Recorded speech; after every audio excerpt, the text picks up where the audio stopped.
उत्तरी हरियाणा में जो प्यार मोहब्बत मिली है, वीरेंद्र सिंह राठौर क्या मानते हैं कि इस पूरे भारत जोड़ो यात्रा में उत्तरी हरियाणा में वो किसको श्रेय देना चाहेंगे, क्योंकि इन्होंने भी कड़ी मेहनत की थी।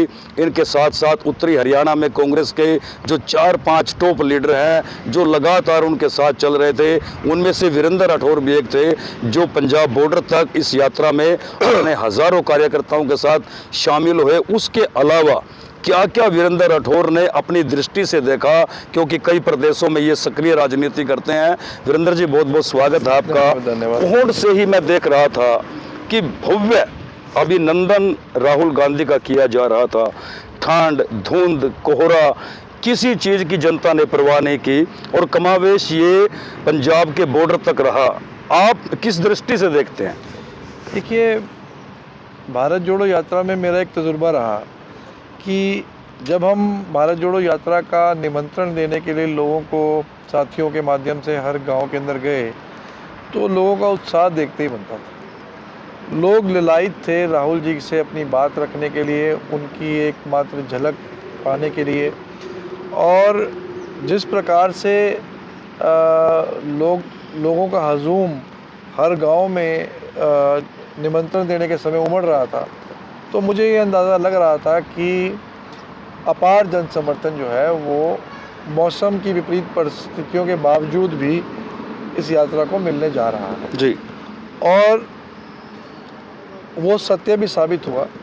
और आप देखेंगे 7 तारीख को जिस प्रकार से 5 डिग्री तापमान में हर एक गांव से सैकड़ों की संख्या के अंदर हमारे ग्रामीण क्षेत्र से आसपास के शहरों से लोग निकल कर के कोंड अड्डे के ऊपर पहुँचे, तो वो अपने आप में साबित कर रहा था कि राहुल जी की लीडरशिप के अंदर ना केवल विश्वास लोगों ने व्यक्त किया, परंतु एक ठोस धारणा पूरे देश भर में बनी, वो हमारे इलाके में भी बनी कि आने वाले समय में जिन समस्याओं से देश जूझ रहा है, उन समस्याओं से लड़ने का मादा देश में एक नेता में है, वो राहुल गांधी जी हैं। और उनको लोगों ने एक सर्वमान्य नेता के रूप में मुझे लगता है कि इस यात्रा के माध्यम से स्वीकार करने का काम किया जी।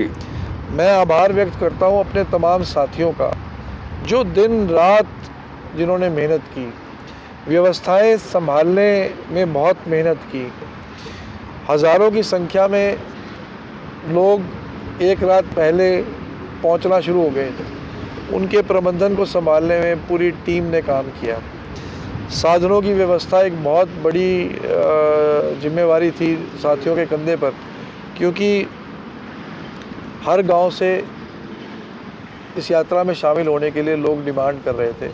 और ये पहली बार हमने देखा कि डिमांड इतनी ज़्यादा थी कि साधनों की कमी इलाके के अंदर हमें पड़ी जी। और हज़ारों की संख्या में लोग साधन ना होने की वजह से भी पहुंच नहीं पाए जी। उसके बावजूद आप देखें कि हमारे विधानसभा क्षेत्र में कोंड से लेकर के कम्मोपुरे तक लगभग 14 किलोमीटर का सफ़र राहुल जी ने तय किया। एक पहले चरण में सुबह 6-7 बजे से लेकर के 10 बजे तक का चरण था, और उसके बाद दोपहर 2 बजे से लेकर के 5 बजे तक का सफ़र था। दोनों चरणों में अपार जन समर्थन जो है वो उमड़ करके सड़कों पर आया। मुझे लगता है कि 60 से 70 हज़ार लोग जो है वो राहुल जी से मिलने के लिए, राहुल जी की बात को सुनने के लिए, राहुल जी से हाथ मिलाने के लिए या राहुल जी के साथ उनकी एक झलक मात्र पाने के लिए ललायित दिखे। और एक अलग ऊर्जा लोगों के अंदर देखने को मिली। तो राहुल जी के आने से ना केवल ऊर्जा कांग्रेस के नेताओं में आई, लोगों को भी एक ऊर्जा प्राप्त हुई, एक विश्वास लोगों के अंदर जगा कि अब समय आ गया है जब राहुल जी देश के सर्वमान्य नेता के रूप में आम आदमी की समस्याओं के साथ सीधा अपने आप को जोड़ करके और 10 साल के इस कुशासन, मैं ज़रूर कहूँगा क्योंकि शासन तो लोगों की भलाई के लिए होता है, पर हर वो नीति का निर्माण हुआ जिससे लोगों की कमर तोड़ने का काम किया गया। तो उन तमाम नीतियों को नेस्तनाबूद करने के लिए राहुल जी पूर्ण रूप से तैयार है। ये आशा देश की, हमारे इलाके की, प्रदेश की जनता के अंदर जगी है। मैं समझता हूँ कि हमारे लिए सौभाग्य की बात रही कि 90 विधानसभा क्षेत्र हरियाणा के अंदर है। राहुल जी 10-12 विधानसभा क्षेत्रों में से होकर के पंजाब पहुँचे हैं, तो हमारे इलाके में से भी राहुल जी आए, ये हम सब के लिए सौभाग्य की बात है और बहुत ऊर्जा हम सबको दे करके गए। राठौर साहब, मैंने जो इस यात्रा में विशेष बात देखी, मैं शेयर करना चाहता हूँ आपसे और तालमेल भी मिलाना चाहता हूँ, क्या मैं सही हूँ? पोस्टरों पर खासकर उत्तरी हरियाणा में जो बैलेंस की राजनीति मुझे नजर आई, क्या मान के चलें कि ये सीधा सीधा मैसेज था इस यात्रा के जरिए कि राहुल जी की सोच बड़ी जनता के प्रति क्लियर है कि वो किस तरह की राजनीति चाहते हैं, कि किस तरह का मतलब वो एक नेता हरियाणा को देना चाहते हैं, क्योंकि उन्होंने प्रेस कॉन्फ्रेंस में बड़ा क्लियर किया कि मुख्यमंत्री कौन हो ये मेरा मुद्दा नहीं है, मेरा मुद्दा है कि मैं ऐसी सरकार देना चाहता हूं जो जनता का, जिससे सीधा संवाद हो, जनता दुखी ना हो और जनता जो चाहती है वो जनता के काम हो। तो जो पोस्टरों पर हमें देखने को मिला, जनता को देखने को मिला, उसमें क्योंकि आपकी सक्रिय राजनीति है, क्या कहना चाहे? देखिए, कांग्रेस एक परिवार के रूप में, एकजुट कांग्रेस के रूप में आपको पोस्टरों और होर्डिंग्स के अंदर देखने को मिला। बाकायदा पार्टी के प्रोटोकॉल के साथ सारे नेताओं को पोस्टर और होर्डिंग के अंदर चित्रों के माध्यम से रखा गया और मैं समझता हूँ राहुल जी भी यही चाहते हैं कि एक परिवार के रूप में, एक टीम के रूप में सारे नेता काम करेंगे। हाँ, इस बात को मैं मानता हूँ कि छोटी मोटी गुटबाजी हर पार्टी के अंदर हर जगह होती है, परंतु भारत जोड़ो यात्रा के माध्यम से सभी नेता एक प्लेटफॉर्म के ऊपर एक दूसरे के साथ तालमेल मिला करके किस प्रकार से राहुल जी का हमें स्वागत करना है, बाकायदा सबकी अलग अलग जिम्मेवारियाँ बटी, सबने अपनी अपनी जिम्मेवारियाँ ली और सबने बखूबी अपनी जिम्मेवारियों को निभाया भी। तो ये एक सकारात्मक बिंदु है कि सारा कांग्रेस परिवार एकजुट होकर के राहुल जी की उद्देश्य की पूर्ति के लिए कार्य में लगा। इस बीच एक तस्वीर भी आती है, भूपेंद्र सिंह हुड्डा और सुरजेवाला की जप्फी की तस्वीर है, अपने आप में राजनीतिक गलियारों में हलचल पैदा कर देती है। चलिए, इसमें क्या दिक्कत है, तो हम परिवार का हिस्सा है, परिवार के अंदर लोग गले मिलते हैं और ये बहुत अच्छी बात है कि भाई रणदीप जी की और आदरणीय भूपेंद्र सिंह हुड्डा जी की तस्वीर एक साथ आई, तो ये लोगों में संदेश अच्छा गया और मैं तो ऐसी तस्वीरें तो सब नेताओं की आनी चाहिए, मैं तो आनी चाहिए। मानता हूँ। तो अम्बाला तक आप यात्रा में अपने हजारों कार्यकर्ताओं के साथ शामिल हुए, चौधरी भूपेंद्र सिंह हुड्डा भी साथ रहे, दीपेंद्र हुड्डा भी साथ रहे, आप भी साथ रहे और तमाम युवाओं की टीम साथ रही। तो विशेषकर जनता को आप वो क्या चीज़ बताना चाहते हैं आज जो वो देख नहीं पाए, क्योंकि अपनी अपनी दृष्टि का फ़र्क होता है। कोहोंड से जब ये यात्रा चली और पंजाब बॉर्डर तक पहुंची तो कोई ऐसी बात, ऐसे नज़ारे जो अलग से आपने देखे और महसूस किया और आज वो मतलब जनता भी जानना चाहती है? देखिए, लोग अलग अलग तजुर्बे, हर रोज़ नया तजुर्बा देखने को मिलता था। अब कोहोंड से जब यात्रा शुरू हुई तो आपने देखा होगा कि छोटे छोटे बच्चे 5 बजे स्टेज लगा करके राहुल जी के स्वागत में खड़े थे। ये अपने आप में एक अभूतपूर्व बात है कि 10 से 12 साल के बच्चे स्टेज के माध्यम से सुबह सुबह 5 बजे कड़कड़ाती ठंड में राहुल जी को देखने के लिए ललायित रहे और जहाँ संभव हुआ राहुल जी सबके साथ मिले भी और राहुल जी ने हर एक वर्ग के साथ संवाद यात्रा के माध्यम से, हालांकि मुश्किल होता है जब यात्रा चलती है, हज़ारों लोग चलते हैं, फिर भी उन्होंने भरपूर प्रयास किया कि हर एक वर्ग के साथियों के साथ वो संवाद करें। जहाँ जहाँ उन्हें किसान भाई मिले उन्होंने किसान भाइयों के साथ संवाद किया, जहाँ जहाँ उन्हें मजदूर भाई मिले उन्होंने मजदूर भाइयों के साथ संवाद किया। 8 तारीख को अंतर्राष्ट्रीय महिला दिवस था, तो उस दिन प्रदेश भर से महिलाएं राहुल जी के साथ पदयात्रा में शामिल होने के लिए पहुँची। हमारे इलाके से भी सैकड़ों की संख्या में महिलाएं गई और राहुल जी के साथ उन्होंने कदमताल किया। उसके अलावा राहुल जी ने प्रदेश भर से चुनिंदा हमारे सरपंच, एक्स सरपंचों के साथ कल मुलाकात की, जहां प्रदेश में 20 ऐसे साथियों को चिन्हित किया गया था जो सरपंच, एक्स सरपंच थे। हमारे इलाके की मुझे खुशी है कि 5 साथी जो हैं वो इस डेलीगेशन के अंदर शामिल हुए, जिसमें कुटेल से एक्स सरपंच कृष्ण जी, नली कला से सरपंच भाई शक्ति जी, और मरगैंड से सरपंच भाई कृष्ण जी, और असंध से संग्राम सिंह जी, जो भी अभी सबसे युवा जिला परिषद सदस्य चुन करके आए हैं। तो इस प्रकार से हर एक साथी के अंदर एक अलग ऊर्जा का केंद्र राहुल जी के आने से स्थापित हुआ है।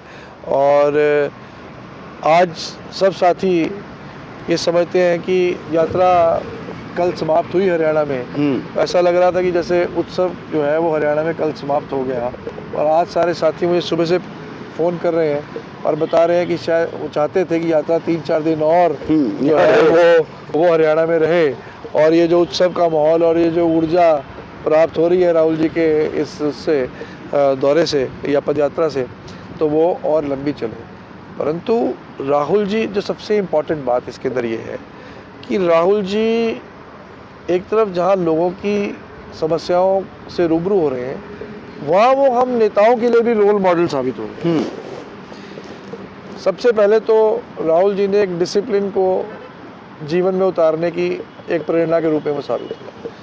वो स्वयं 3:30 बजे 4 बजे उठ कर के तैयार होते हैं, 5 बजे ध्वजारोहण करते हैं, और 6 बजे एग्जैक्ट वो पदयात्रा की शुरुआत कर देते हैं। वो अपने निश्चित समय से कभी भी डाइवर्ट नहीं होते। तो एक सीख तो राहुल जी ने हम सबको, देश के नौजवानों को, देश की जनता को ये देने का प्रयास किया कि आदमी को एक discipline life, time table discipline, आगे बढ़ा, हमें जीवन में आगे बढ़ना है तो लाइफ में डिसिप्लिन बहुत इम्पोर्टेंट है। दूसरा, पदयात्रा के माध्यम से पॉलिटिकल साथियों को ये संदेश मिला कि जनता के बीच में जाकर के जनता की बात को सुनना और फिर उनकी बात के अनुरूप विधानसभाओं में बैठ कर के कानून पारित करना। इसलिए जनता से सीधा संवाद पदयात्रा के माध्यम से बनाना राजनीतिक व्यक्ति के लिए जरूरी है। ये सीख उन्होंने राजनीतिक लोगों को दी। इससे ये सीख मिलती है कि ये मर्सिडीज और लंबी लंबी कारों में चलने वाले नेताओं को, उसमें हम भी आ जाते हैं। हमें ये सीखना होगा कि हमें जनता के बीच में ज़्यादा से ज़्यादा रह करके उनकी समस्याओं के साथ सीधा अपने आप को कनेक्ट करना ज़रूरी है। अगर हम भविष्य में बड़ी लीडरशिप करना चाहते हैं, तो ये एक बड़ी सीख पॉलिटिकल साथियों को राहुल जी दे करके गए। कांग्रेस परिवार एकजुट रहे, ये कांग्रेस के लोगों के लिए सीख आदरणीय राहुल जी ने दी। देश की जनता की आवाज़ निरंतर उठे, ये सीख राजनेताओं को लो। तो कुछ ना कुछ राहुल जी की लीडरशिप से एक बड़ा सीखने का मौका हम सबको मिला है, और मुझे लगता है कि उनके दिखाई हुई रास्ते को अगर हम 10% भी अपने जीवन में धारण करेंगे, अपने पॉलिटिकल लाइफ में, राजनीतिक लाइफ में, सामाजिक जीवन में, सार्वजनिक जीवन में, तो मुझे लगता है कि अच्छी लीडरशिप डेवलप करने में ये सारी चीज़ें हमारे लिए बहुत सहयोगी साबित होंगी। राठौर जी, ये तो थी भारत जोड़ो यात्रा के बाद। यदि प्रदेश की राजनीति पे मैं बात करूं, आज के दिन फैमिली आईडी कार्ड को लेकर के जनता बड़ी त्रस्त है। लोगों में यहाँ तक के संदेश डाल दिए गए हैं, आदेश पारित कर दिए गए हैं कि यदि 750 रुपये भी बिजली का बिल प्रति माह आता है तो उनकी पेंशन काट दी जाएगी। जनता त्रस्त है, अधिकारियों के चक्कर लगा रहे हैं, कोई पॉलिसी नहीं है। क्या कहना चाहेंगे, प्रदेश में हो क्या रहा है? देखिए, मुख्यमंत्री के गैर तजुर्बे से प्रदेश का खजाना खाली हुआ है। प्रदेश का खजाना खाली होने से सोशल वेलफेयर स्कीम्स का बजट जो होना चाहिए था, उस बजट के ऊपर आघात पहुंचा है। अब क्योंकि बजट पूर्ण रूप से नष्ट मौजूदा सरकार ने कर दिया है, तो कहीं ना कहीं ये लोगों का नुकसान करने वाली पॉलिसियां लेकर के आ रहे हैं, ताकि पैसा कम से कम पैसे के अंदर काम चलाने का जो कार्य है, उस नीति के ऊपर सरकार काम कर रही है। और मैं पहले दिन से बोलता हूँ कि मुख्यमंत्री के पास एक्सपीरियंस नहीं है। सरकारें ठोस नीतियों से चलती हैं, पॉलिसी से चलती हैं, और वो पॉलिसी बनाने का ही तजुर्बा जो है वो मुख्यमंत्री के पास नहीं है। आपने देखा होगा वो कोई भी फैसला लेते हैं 10 दिन के बाद रोल बैक करते हैं। भाई फैसला रोल बैक करने की ज़रूरत जब पड़ती है जब आपके पास ठोस नीति बनाने का तजुर्बा नहीं है। तो ना तो मुख्यमंत्री सीखते हैं, ना खुद सीखे हुए, ना सीखना चाहते हैं। तो उसका खमियाजा हरियाणा प्रदेश को भुगतना पड़ रहा है। अब ये पंचायतों वाला मामला था, पंचायत सरपंच सड़कों पर आ गए हैं। सड़कों पे आए, उसके बाद क्यों रोल बैक किया? अगर आप सही थे, अगर नीति सही थी, फिर रोल बैक करने की आवश्यकता की? ऐसे ही आपको ध्यान होगा सोशल मीडिया के ऊपर पॉलिसी लेकर के आए थे। अगर पॉलिसी सही थी तो कोर्ट से डांट फटकार खाने के बाद उसके बाद भी तो वो पॉलिसी रोल बैक हुई। ऐसे ही अब ये बीपीएल परिवार, सारे हरियाणा के बीपीएल परिवारों को फैमिली आईडी के माध्यम से त्रस्त कर दिया। जिस भी गांव में हम जा रहे हैं, हर गांव के अंदर लोग जो है वो त्राहिमाम कर रहे हैं और बता रहे हैं कि भाई गरीब आदमी की आमदन को लाखों रुपए दर्शा करके उसको बीपीएल की श्रेणी से बाहर रखने का काम करें। तो ज़्यादा नुकसान जो हो रहा है वो हमारे बैकवर्ड और हमारे एससी भाइयों का नुकसान जो है वो लगातार जो है ये भाजपा सरकार पिछले कई वर्षों से कर रही है। अब आप देखेंगे कि थोड़ा सा दबाव बनेगा, उसके बाद ये इसको भी रोल बैक कर लेंगे। तो कहीं ना कहीं ऐसा लगता है कि जैसे आप बंदर के हाथ में उस तरह दे दो तो फिर गर्दन कटनी तो तय है। तो वही स्थिति जो है लगभग हरियाणा के अंदर बनी हुई है। तो भारत जोड़ो यात्रा, आप में नई ऊर्जा का संचार, कांग्रेस के नेताओं में नई ऊर्जा का संचार, आपके हिसाब से जनता में नई ऊर्जा का संचार, और भी हरियाणा में भाजपा की गलत नीतियां, 2024 में चुनाव है, ऐसे में क्या देखते हैं आप कि क्या होने वाला है हरियाणा की राजनीति में विशेषकर? देखिए, चीज़ें तो शीशे की तरह स्पष्ट नज़र आ रही हैं। लोग कांग्रेस के प्रति जो है, लोगों को लग रहा है कि जो स्वर्णिम युग और एक बैलेंस्ड गवर्नमेंट कांग्रेस पार्टी ने दी 10 साल हरियाणा में, भाजपा ने तमाम जो है रिकॉर्ड विनाश के वो तोड़ दिए हैं। और लोग अब इतने परेशान हैं कि वो वापस कांग्रेस के राज की तरफ निगाहें लगा करके देख रहे हैं। लोग चुनाव का इंतज़ार कर रहे हैं और मुझे लगता है कि जनता ने लगभग मन बनाया। हालांकि अभी साल सवा साल चुनाव के अंदर 1.5 साल पड़ा है जी, अभी कहना थोड़ा जल्दबाजी होगी, परंतु काफ़ी कुछ भाप लिया जाता है, मौसम का पता पहले लग जाता है। और आज जो हवा बह रही है वो कहीं ना कहीं कांग्रेस के पक्ष के अंदर बह रही है और लोग लगातार मन बनाते जा रहे हैं कि कांग्रेस पार्टी का राज हमें वापस लेकर के आना है। और मुझे पूरी उम्मीद है कि जिस प्रकार से राहुल जी के आने से ऊर्जा मिली है और आने वाले समय में हम लोगों के बीच में और ज़्यादा ताकत से जाने का काम करेंगे, तो उम्मीद है मुझे कि प्रदेश की जनता जो है इस बार आशीर्वाद पूरा देगी और कांग्रेस पार्टी की सरकार पूर्ण बहुमत के साथ हम हरियाणा में बना लेंगे। मेरा आपसे व्यक्तिगत सवाल है, जिस तरह से आप कोहण से लगातार पैदल चले पंजाब के बॉर्डर तक, कोई थकावट, कोई पैरों में अकड़ाहट?